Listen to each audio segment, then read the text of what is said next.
Bismillahirrahmanirrahim. Assalamualaikum warahmatullahi wabarakatuh.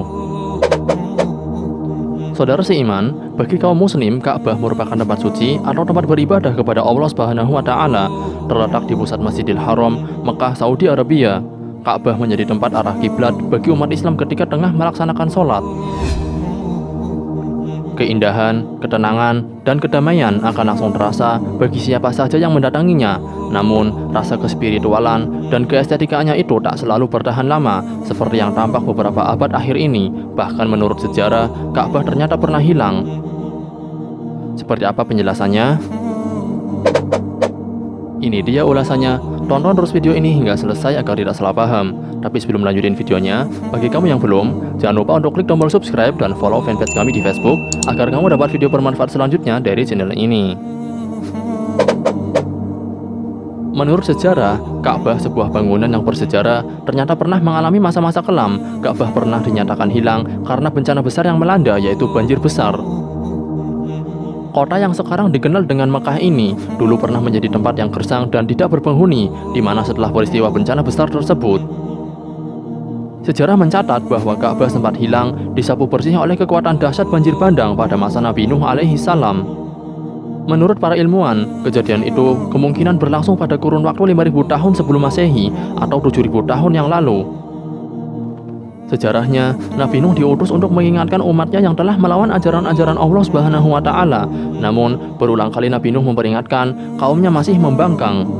Karena hal itu, Allah Subhanahu wa taala memberi hukuman kepada kaum Nabi Nuh dengan mendatangkan banjir besar dan menenggelamkan kaum Nabi Nuh tersebut, seperti yang tertera dalam Al-Qur'an surat Al-A'raf ayat ke-64, yang artinya, maka mereka mendustakannya Nuh, lalu kami selamatkan dia dan orang-orang yang bersamanya di dalam kapal. Kami tenggelamkan orang-orang yang mendustakan ayat-ayat kami. Sesungguhnya mereka adalah kaum yang buta mata hatinya.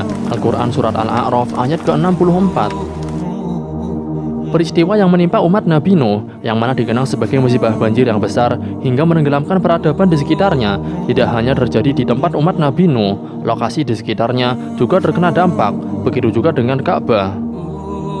Kemudian tahun 1500 sebelum Masehi, dengan bimbingan Allah Subhanahu wa taala melalui wahyunya, Nabi Ibrahim alaihi salam dan anaknya Ismail alaihi salam mulai membangun kembali Ka'bah di tanah gersang di Mekah. Setiap hari, Nabi Ibrahim alaihi salam dan anaknya Ismail alaihi salam mengumpulkan batu dan pasir untuk memperbaiki kerusakan Ka'bah. Nabi Ibrahim alaihi salam mengumpulkan tanaman-tanaman berbau harum dan mengantungkan di pintu Ka'bah. Lalu Siti Hajar datang dan memberikan kain untuk menutup Ka'bah. Lalu sempurnalah bangunan Ka'bah yang mereka bangun. Setelah selesai, mereka berdua menyerukan orang-orang untuk berhaji ke Baitullah. Sebagai umat Islam, tentu harapannya adalah bisa menyempurnakan rukun Islam, yakni dengan berhaji ke Mekah. Itulah kisah tentang Ka'bah yang ternyata pernah hilang hingga ratusan tahun lamanya dan kembali ditemukan oleh Nabi Ibrahim alaihi salam atas petunjuk dari Allah Subhanahu wa taala. Wallahu a'lam bishawab. Saudara seiman, mari bagikan video ini ke semua sosial media kalian, karena sabda Nabi Muhammad SAW, sampaikanlah dariku walau hanya satu ayat. Wassalamualaikum warahmatullahi wabarakatuh.